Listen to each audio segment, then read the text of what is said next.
Hello, Bates One here. Dylan Redshaw. Hello, everyone. Bade and Redshaw. So we just got done watching NXT Takeover Brooklyn. This is our live reaction from it. It's just finished. So overall, this event was damn fucking awesome. What I've not seen. With the last NXT Takeover event they did, it was okay. It's kind of filler. Like we knew the big one was coming, and this was it. Yeah. Any thoughts? I thought it was really good. The event. It was a mixed bag. Like some matches didn't start off too good, but then it ended really good. And then you had some matches which just absolutely flopped. But we're going to talk about all that. But it was a good event. It had great moments, but then it had like those moments where you're on the point of falling asleep. Yeah.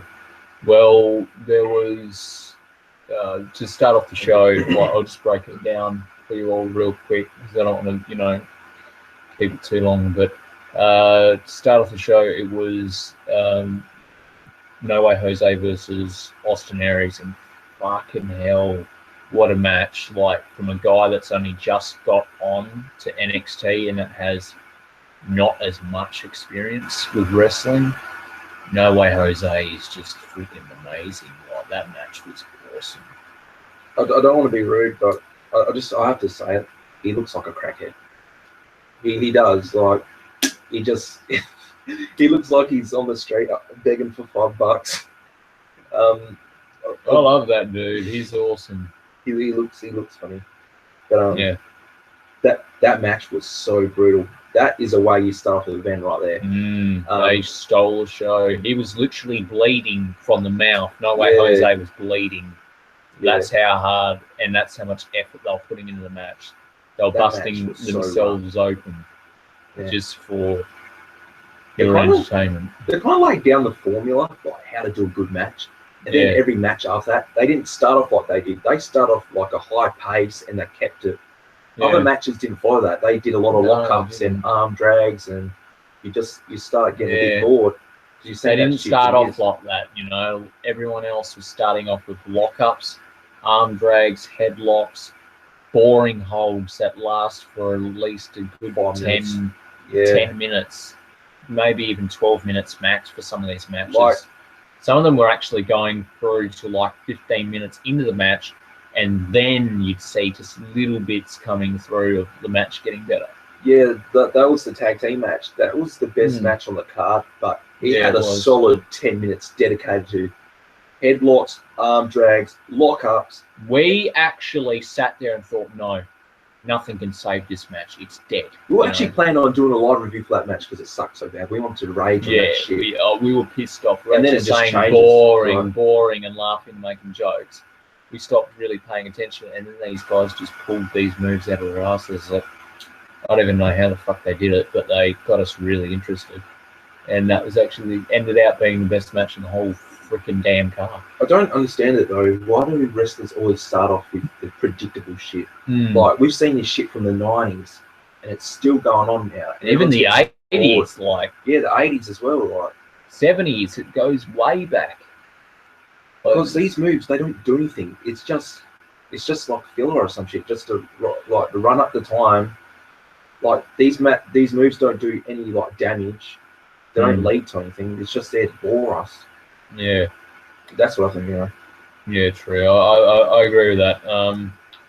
Anyway, on with the match card placement. So first was No Way Jose and and Austin Aries. Austin Aries beat him. Made him tap out by the last chance through that submission pusher. Good rough match. I'd recommend you watch it. Awesome. One of the best in that whole damn card. What's the next match? I forgot. It was the girls, wasn't it? Was it? I think I'm pretty sure it was Billy Kay and Ember Moon. Yeah, it was. Yeah, Billy Kay and Ember Moon. You could see there was tiny bits where the girls were a bit stiff and a bit wooden, but at the same time, they were packing a bit of wood. Yeah, I actually enjoyed the match. I didn't think it was boring at all. I didn't sit there and think, oh, this was shit. I actually enjoyed it and thought, yeah, no, these girls have potential. Yeah. I'm sorry, guys. You're too sexist. I'm not sexist. I just didn't like it.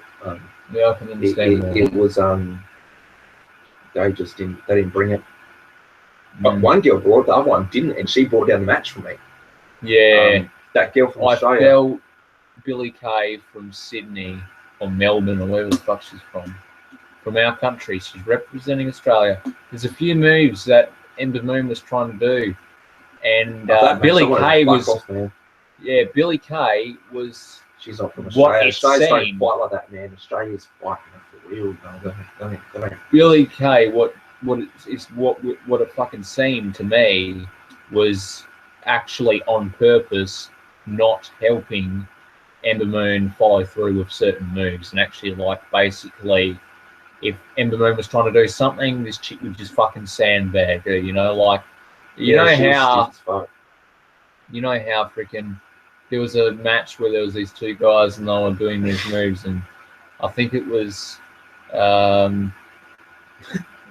I have a feeling it was Batista. She didn't sell, man. She was no-selling her. I think it was Batista. It was Lesnar. It might have been someone else, but I think Lesnar tries to do a move on someone and they completely fucking sandbag him. So sandbagging is when you make your whole body go stiff and you don't follow through and you don't help the other guy do a move. And Lesnar got pissed and he dropped this guy on his fucking head and it broke his neck. Isn't that the same as no-selling? It's no-selling, man. It's the worst fucking form of no-selling you can do. Just going completely fucking stiff and not doing shit. That's pretty much what Billy Kay was doing on a few occasions. She's just a bit wooden, but, I can see potential there for a bit of wood. Some decent thing. I just don't think her gimmick is so great right now, but, wrestling's not so great. No. But anyway, on to the glorious match was boring as fuck. I don't really want to stay talking about this match, really. Who won Andreas, the match again? That chick. What's her name again? Ember Moon. Ember Moon won it, yeah. Yeah, Ember Moon won. Amazing finish of that chick's got, man. Wow. Yeah, the stunner, yeah. It's like this top rope twisting corkscrew stunner. I can't even believe it. It's so awesome. I love that finisher. That was the highlight of that match. One of my favourite finishes now, honestly, now that I've seen it. But glorious. It wasn't so glorious, guys. This fucking sucked dick. The match sucked, but the entrance was funny as fuck. His entrance was amazing. Yeah, it was awesome. Fuck. His entrance was amazing and it was funny. It was up near the Titantron in the air, and he was and he had his arms out. He was in the Ric Flair robe, and he's got the music going, glorious, and he's coming down slowly, and he's got the light on him. It's like he's descending from heaven, sort of thing going on. It just sucked so fucking bad. Cien Andrade, whatever the fuck his name is. I don't even. Cien? I'm just, forgive me, guys. I'm just a tiny bit tired here because I've stayed up a fair bit last night, and I just going pretty nuts. You've got to get more time, man. We've got to watch UFC 202. No, I've got to watch fucking Nate and Conor McGregor next. Fucking Conor. So review for that as well. We're going to be doing a live review for that as well. But guys, just fucking this CN guy, he's just a bit boring and a bit stiff, a bit wooden. His wrestling is good, but his character's boring. The match sucks. Let's don't talk about it. Bobby Roode won. Blah, blah, blah. Yeah. Boring gimmick. Boring. By the way, in regards to the opening bout, I forgot to mention this. At the end of the match, fucking Austin Aries attacks Noah Jose. Hideo comes out and GTS is fucking Austin Aries. Oh, yeah, that. Oh, yeah. I forgot about that. Moving on. We have after that, it is a tag, isn't it? It is a tag. Yeah, so the tag team. Sound for getting shit, people. Like we said earlier, guys, starts off boring, locks and holds, and then these guys pull these amazing moves out of their asses, and there's over what feels like 7 or 8, maybe even 10 false finishes where you think the match is over. Yeah, it just keeps going. Yeah, it's like a good 15 minutes dedicated to boring shit, and then the last 15 minutes is just high-paced. It felt like finishes. A 40-minute classic match. That's what it felt like. Something that was really good and that you would look back on. This movie was not the first 15 match minutes. Is so fucking slow at the beginning. You think this is going to be the worst match of all time. Yeah. That's what I was thinking. It is one of the worst fucking openings to a match you can fucking possibly handle. But at the same time, the rest of it speaks for itself. It's amazing. Just give it a look. You know, you've got to stick with it. It's not something you just watch and just go, oh, this thing sucks. I don't want to see it. It's kind of like Rosemary's Baby. You watch the first hour and you're just like, okay, there's a lot of shit here. But, you know, you get to that ending and it gets interesting and, you know, cool. Yeah, a lot of false finishes, guys. I've never seen like that many false finishes in a match before. You really thought that the champions were going to lose. I forgot their name. But, yeah, I the Revival versus Johnny Gargano. The Revival. I thought they were going to lose it multiple times, but they didn't. They retained the titles. There was many pins were so close to 3, and I was like, holy shit. Yeah, we'll go nuts. But anyway, on to the next one. Match. We got Asuka versus Bailey. What was that? This match was good, but it was a letdown at the same time. Just to finish, the way it ended. It ended too early. It didn't feel right. It just felt way too forced and way too soon. Maybe. Other than that, the match was okay. But it wasn't something that I'm going to praise and go, it's so amazing. Like, it was good, but... Don't you think it ended early maybe to give more time for Shinsuke's entrance? Maybe, I don't know. That probably might be That's what I was thinking. The girl's got a bad end of the fucking bargain there. They didn't get the discount. The match felt so quick. Yeah, it was. Yeah. It would have been under 10 minutes, hey? I don't even know. It just felt so quick. It was just like over in a flash. Like Bailey was turning up. Bailey was bringing some shit, and Asuka was starting, to cop a bit, and then all of a sudden Asuka's doing her thing, and then it's Joe over. And Nakamura felt so quick too, though. It kind of felt long as well because that match was boring. Yeah, it was just it went long and quick at the same time. It's hard to explain. But Joe and fucking on. All right, so Asuka retains.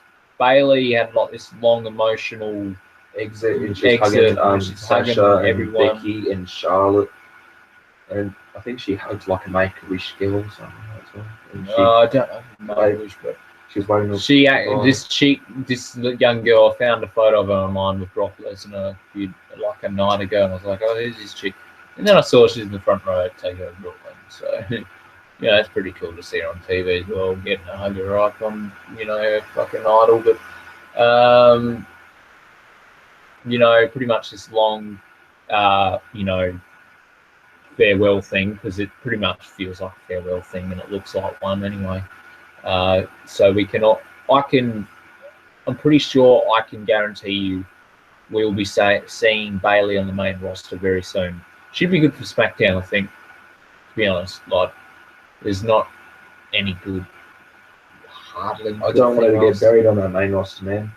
Yeah. I want Bailey to thrive on that shit. I want her to be like the next champion. Yeah, she'd be good. She feels like a female John Cena, but she just got fucked over so bad with that match. Yeah, she did. She lost in a pretty bad way real quick. It buried her in a way. It's just this little kick to the head too. It just didn't. But listen to the crowd. She's like a crowd favorite. Like, don't bury her on the main roster. That would be the worst thing the WWE could do. Yeah. She should. Like, if you were gonna end the Divas Championship, the Women's Championship, if you're gonna make Asuka win 2 in a row, you're gonna make her get put over like that. Do it in dominated fashion. Don't fucking job Bailey out so early and so weak. It doesn't feel like Asuka earned it. Like, you sit back and you see the ending of it, and it's like, oh shit. You know what? The sad thing about this whole event is both main events felt lackluster and felt like they didn't deliver when they should have. Everything else delivered perfectly. Everything else leading up. The matches you don't really. It's kind of under the radar. You know, those are the ones what really like get your attention and just make you have the most awesome feeling. You know, you're just having this great high because you're watching all these awesome moves and all these like awesome finishes and false finishes, and you're just thinking, wow, this match is amazing. But then the big matches you're really hyped for, like Shinsuke Nakamura versus Samoa Joe. The entrance has got us really so hyped. There's this really cool violin entrance for Shinsuke. Well, that entrance was so awesome. And they had the lighting, and like Shinsuke is doing like all these like grudge movements, and he's got the flashing lights. Dubstep grudge. The dubstep grudge. The alarm is on. But anyway, main event. So many botches. So many botches. And their punches were so weak. It's just like me going, this is like, it's like Shinsuke was doing this. It's like, like it's just fucking hell, man. Like, how retarded can you be? You're supposed to be the king of strong style. What are you, the king of soft style now? Like, fuck. That pissed me off a lot. So many botches. And fucking Samoa Joe was supposed to be a hard hitter too. These guys were hardly hitting at all. But they were. There was no. You want to talk about the word hard? Hardly hitting hard at all. They just were fucking so cheap and fucking. They needed a Viagra or some shit to bring that hard style. Fuck yeah, they weren't doing it justice. The match sucked. You were expecting that to be like the hard match, you thought it would be the best of it all, but it sucked. You thought they'd be packing it hard, but it was decent. Like, it's okay to go, yeah, oh, that's a cool match, that's cool, but it's something you look at and you go, oh, okay, well, that's cool.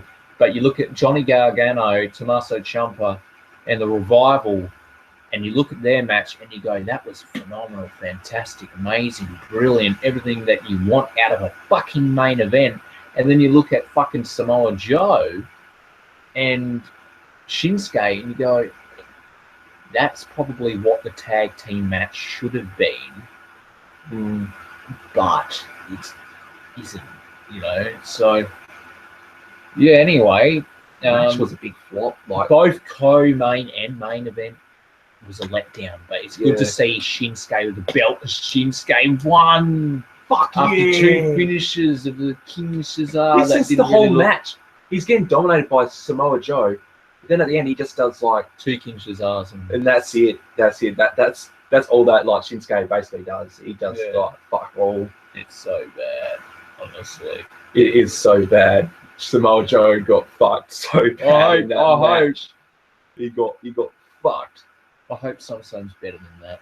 I hope if SummerSlam's bad like that. I hope Diaz and fucking McGregor's good in a minute, because that first match, McGregor and Diaz, I know you guys don't love it, but I hope it's not a few seconds thing this time. Like fucking McGregor and Diaz, that first fight was awesome, guys. 2 rounds of freaking brutal striking. Oh man, if we watch this rematch and it's like Woodley and fucking Lawler, I'll be pissed. Imagine that, man. Like someone gets knocked out in 10 seconds, like Jose Aldo and McGregor. But what if McGregor got knocked out in 10 seconds by fucking... I'd be so freaking pissed.